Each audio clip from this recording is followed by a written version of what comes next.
Hello everyone, welcome to our channel cook with love. आज आपण बनवणार आहोत भाकरी। त्याच्यासाठी आपण पाणी गरम करायला ठेवलेले आहे। नाचणी आणि ज्वारीची ही भाकरी आहे, पण आपल्याला गरम पाणीच लागणार, कारण की त्याच्यासाठी भाकरी फुटूही शकते जर थंड पाण्यात मळलं तर। हे गरम पाणी झालेलं आहे, तर आपण ते ओतूया। गॅस कमी केलेला आहे मी।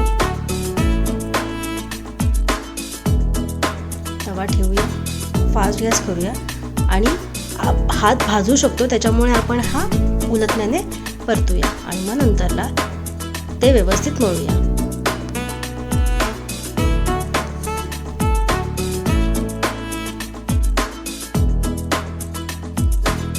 व्यवस्थित एकदम मळून झालं,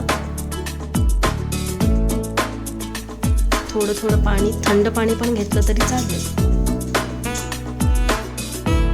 पूर्ण भाकरीला ते व्यवस्थित जायला पाहिजे गरम पाणी, म्हणून त्याच्यानंतरला आपण थंड पाण्याने थोडं थोडं करून मळूया।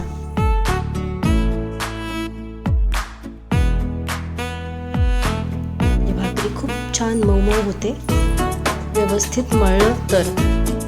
व्यवस्थित आपल्या ह्या एकदम मऊ व्हायला पाहिजे पीठ आपलं।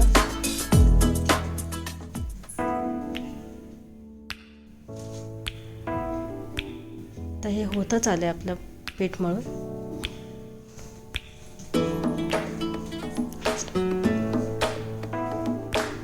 ह्याचे आपले 4 गोळे होतात, ते 4 गोळे आपण करूया।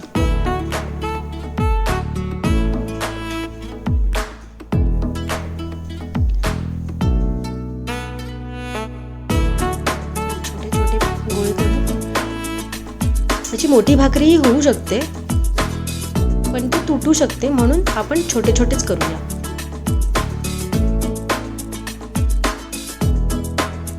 अशा प्रकारे हे आपले 4 गोळे झालेले आहेत। एक एक करून आपण भाकरी करून घेऊया। त्याच्यासाठी आधी आपण एक पाकळी करूया।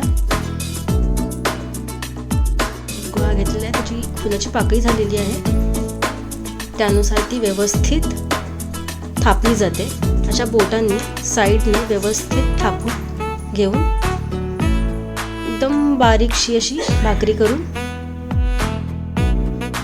तव्यावरती टाकूया आपण। आधी बघूया की तो तापलाय की नाहीये। असे शिंतोडे उडले की समजून जायचं की तवा तापलेला आहे, आणि त्याच्यावरती भाकरी टाकून पाणी व्यवस्थित सगळीकडे पसरवायचं, पण जास्तही पाणी लावता कामा नाही, नाहीतर ती खाली चिटकून शेकत नाही। ही आपली झालेली आहे, सगळ्या 4 बाजूने व्यवस्थित शेकून नंतर अशी टम्म अशी फुगलेली आहे। नरम नरम भाकरी ही अशी चौथी पण झालेली आहे। ही तुम्ही कुठल्याही ग्रेव्ही बरोबर खाऊ शकता।